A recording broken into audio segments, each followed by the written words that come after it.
It's Friday, June 7th on Foster Life. Today we're talking with a foster child who aged out of care right here on Foster Life. The conversation starts now.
It's Friday, June 7th on Foster Life, and my co-host today, Rose. What are you doing here? Are you going to talk to Daddy? Tristan is working today, so Rose decided that she wanted to come and be a part of Friday's show, and today is a fun day because we have a special guest in the house. We're going to be talking to Summer, who aged out of foster care, and she's going to tell us a little bit about her experience. So what are you doing today, Rose?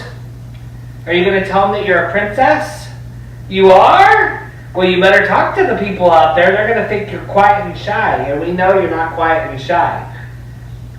So I was just reading before I came on the set today, and on May 24th, 2019, President Trump and Congress signed a bill that basically changes how they use Title IV funding that trickles down into the foster care system.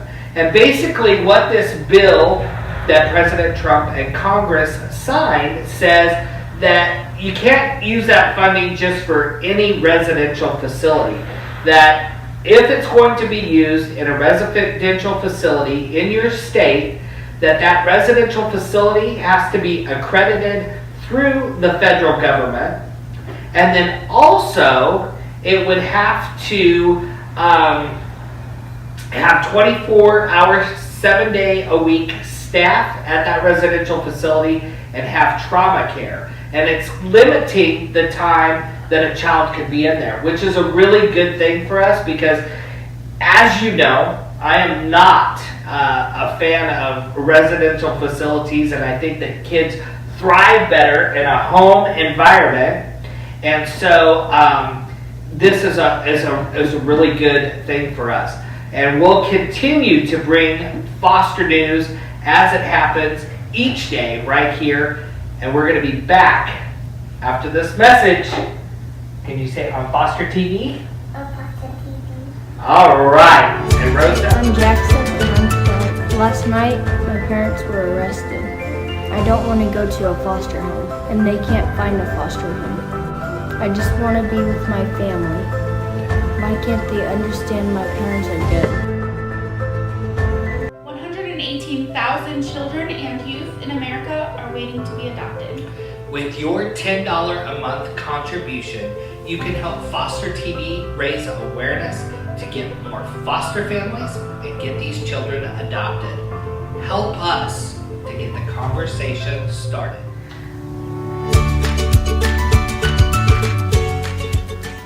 On average, 700 kids come into foster care in America on a daily basis, bringing our total of kids in care to around 440,000 kids in care. The foster care system has a lot of great things that it does for kids in care, but it also has some parts that are broke too. Today we asked Summer Bumpus to come on our show, and she aged out of the foster care system and was in foster care for 1,263 days approximately. Summer, welcome to the show. It's good to have you here today. Are you excited to share your story? I am. Thank you for having me. Yeah, we're glad to hear about that. So you were in foster care for quite a while. I mean, 1,263 days. That's kind of long for a kid in care. It's above average, right? Yeah, slightly above average. Right. Okay. So do you remember the actual day that you came into care? I do. It was actually the day after Valentine's Day in 2011. Uh-huh. And I had made some decisions to run away from home. Uh-huh. And whenever the police picked me up and took me to DHS, my parents came in and decided that they no longer wanted me to be in their care, so they gave me to the state of Missouri. And so what was that day like for you? Kind of emotional. It was long. It felt like the longest day ever. Uh-huh. I sat in a room for a really long time waiting for a caseworker. Yeah. And when my caseworker finally came, we talked a little bit about my situation, and she found a placement for me, and then she actually drove me there and introduced me to these strangers. It was kind of weird. It was Right. really weird. So what was that like going to a stranger's home? It's kind of hard to explain, Right. because it's not just any stranger. You're not there just for a visit. Right. That's where you have to live. Right. Those are the people who are, in charge of your care. Mm-hmm. And you're almost quiet. Like, you don't want to talk too much. You don't want to push buttons. You don't want to feel like you're stepping on anyone's toes. Mm-hmm. So I actually sat in my room for most of the time I was there. Really? Yeah. How long were you at that placement? I want to say 2 or 3 months, roughly. And what was that overall experience looking back, that first foster home? Was it a positive experience or?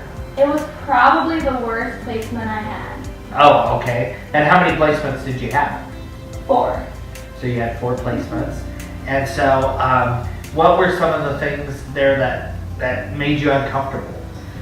They're like a very older couple, Mm-hmm. very old school, but they only wanted to foster babies. Oh. So it was like a respite home for me until Cindy could find me like a more permanent placement. Mhm. And typically respites aren't that long, Right. but the placement she wanted to put me in wasn't available yet. Right. So how old were you when you came into care? I was 15. 15, yeah. So those typically are the difficult kids to place, just because of age. So what did you find was kind of the hardest part about being transitioned from home to home? Kind of learning your boundaries, because at my first placement, I sat in my room a lot and I was really quiet. So when I went to my second placement, Mm-hmm. they were constantly doing activities and going places. So that was kind of strange to be able to actually go do things. Right. It was hard to kind of come out of my shell and go and interact with people. Right. Exactly. As you were going through this process, what was the best placement that you were at? Probably my last placement. Okay. My last one. It's the placement I was at the longest, and even to this day, we're still in contact. And Mm-hmm. my kids call them, Yaya and Jaja, kind of like grandparents. So Uh-huh. So what about that placement made it the best? Like, what were the best things there for you? they didn't treat me like a foster kid, Oh. and that was the biggest thing. Like just like any other kid that was theirs, and Uh-huh. just didn't act like I had restrictions or like I was a problem. Uh-huh. So really, you're able to blossom more in that kind of environment. We're going to come back right after this and talk more with Summer about life in foster care.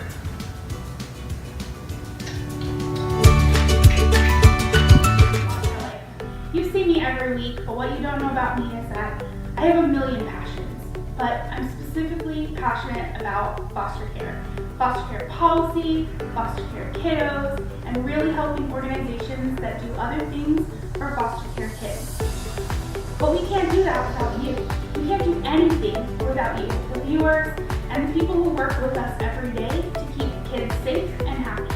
Here at Foster TV, we're working with organizations to provide school supplies and duffel bags for kiddos so they don't go to new homes with garbage bags, wheelchairs for kids who need it, and things that you as foster parents know that Medicaid and other services don't provide. Braces for teeth and for other things.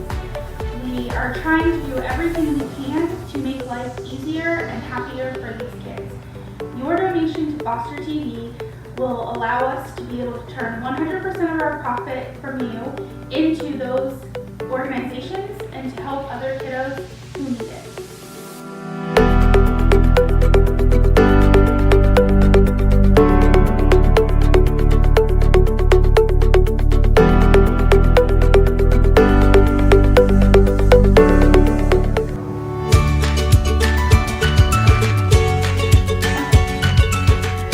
Welcome back to Foster Life. Today we're talking with Summer Bumpus, and she is telling us all about her experience of being in care. And it sounds like you had some good experience and you had some not so good experience, and I think that a lot of our kids that we work with kind of find that in care. One of the things that's kind of fortunate about you that doesn't typically happen, normally a kid in care has up to 8 caseworkers on average, because the turnover is so high in this industry, and you had the same caseworker throughout your whole time. Is that correct? I did, and it's amazing that I was able to have that, because as a foster kid, you're moving so many different homes, so you don't really have anything else to hold on to. Right. So it was nice to have the same person support me through the whole thing.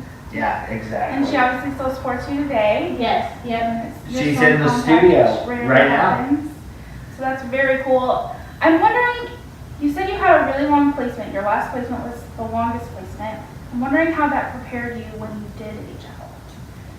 So, in my last placement, it was more just like the normal homesteading, you know, mom and dad, and I had to have a job. I paid my, you know, insurance and phone bill and those normal things. You did? My Yeah. kids don't do that. They're old and they don't. And Daddy still does it. And you know, if my car broke, I paid to fix it. So just the normal life things that you don't think are going to be important, Right. they help prepare me for.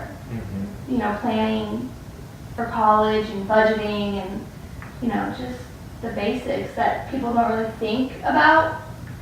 The things that we as people who grow up, you know, in our natural families take Right. advantage of. Right. Mhm. Yeah. And I think that's really cool that you had a placement that was willing to help you work through that stuff. What did life look like once you did get out? Did you go to college? Anything like So when I aged out, I did a year of college, and then I didn't really want to go to college, but my foster mom said, try it, see if you like it, because I always wanted to go to cosmetology school.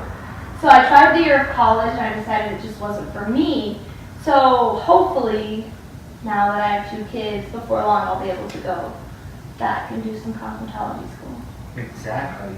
And you'll still have access to the ETV, right? Right, until I'm 26, 26, yeah. and they'll help pay for college. Yeah, and I think that's a great thing that we offer for foster kids who do age out, is this ETV where you can go and get your education, and you don't have to worry about where that funding's going to come from. Right. I still have friends in foster care who are only in care because they don't know about the resources they have once they get out of care. Exactly. So, And under 10%, my attorney just went over this with me the other day. Under 10% of kids that are in care actually use those funds for college. And we think that part of this is exactly what you said, is they don't really know that they're available to them. And we want them to do that, because if we're going to break some of the things from our past, a good way to do that is by being educated. Yep. And I think that that's a really good thing. So in your time in care, what was the highlight? What was the good things about being in foster care? it pushed me to my limits, kind of. So Right. no one in my family had actually graduated from high school. Oh. So that was a really big accomplishment for me because even my older brother and sister dropped out. They have their GEDs now, but that's something that, you know, now that I'm 23, Right. you can't do as much without, you know, your GED or your high school diploma. Right. So it was a really big victory for me.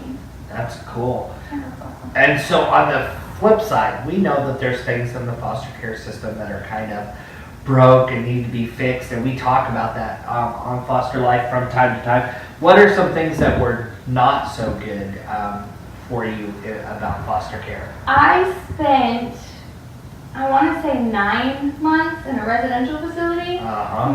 and that was kind of hard because you get this little square, Mm-hmm. and that's where you sleep, and it's kind of lonely, and the connections you make in there aren't always positive, Right. and so that was really hard to be there for so long. Mm-hmm. I always say that residential facilities are kind of like jail, Mm-hmm. and they didn't really do anything to deserve to be in Right. jail. You see what I'm saying?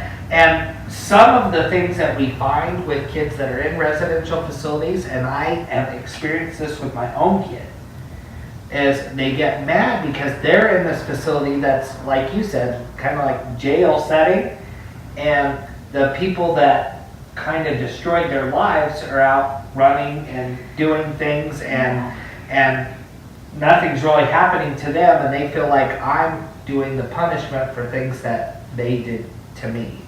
You see what I'm Yeah. saying? So when thinking about everything that you've gone through in that time of foster care and everything that you've gotten out of it, if you had to give a piece of advice to teenagers who are in care now, what would that look like? Definitely ask your caseworker what resources are available to you, because even to this day, I'll text Cindy and be like, hey, this is my problem. Is there something you can do or I can do to fix it? And that's probably bailed me out of a lot of issues I've had even after being out of care, because life doesn't stop. Mm-hmm. It's just a big roller coaster. And so just when you're on the down, ask for help. That's really the biggest thing, is not feeling like you have to be down that low. I have a son that's very independent that we adopted through care, and he moved out, not because he wasn't happy with us, he's just very independent.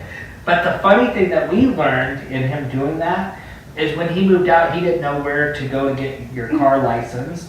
He didn't know who to call for car insurance.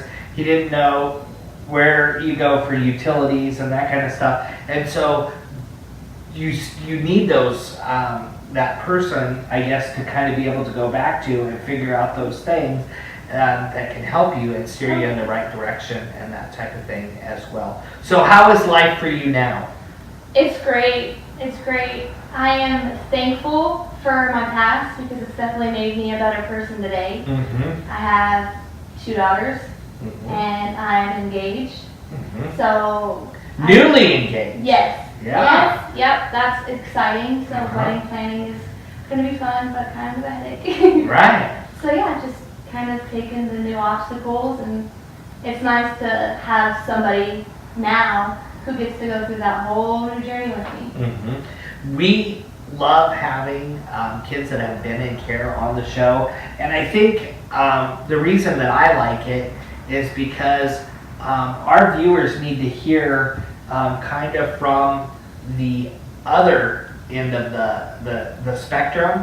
And so many times when we foster kids, we forget maybe how they might be feeling, or kind of the pressures and the stress that they have. And so you being willing to come on and share your story, but also we have a lot of young viewers that we're starting to see, and kids that have been in care, or kids that have been adopted. And so we have a younger viewer base as well. And I think it's good for them to see that, hey, she went through some of the same things that I went through, and she's doing well, and things are looking up for her, and so things probably are going to look up for me, and I just need to stay on this right path, and it'll come. Right, you just can't give up. Right. You gotta believe in yourself, And we all make mistakes from Oh, yeah. time to time, and learning from our mistakes. And I think that is really cool how you were talking about, that you really learned from the things that you've been through. And that's really a good thing as well. When we come back, we're going to be wrapping up today all. Hey, I'm Jackson and I'm 12. Last night, my parents were arrested. I don't want to go to a foster home, and they can't find a foster home. I just want to be with my family. Why can't they understand my parents are good? 118,000 children and youth in America are waiting to be adopted. With your $10 a month contribution, you can help Foster TV raise awareness to get more foster families and get these children adopted. Help us to get the conversation started.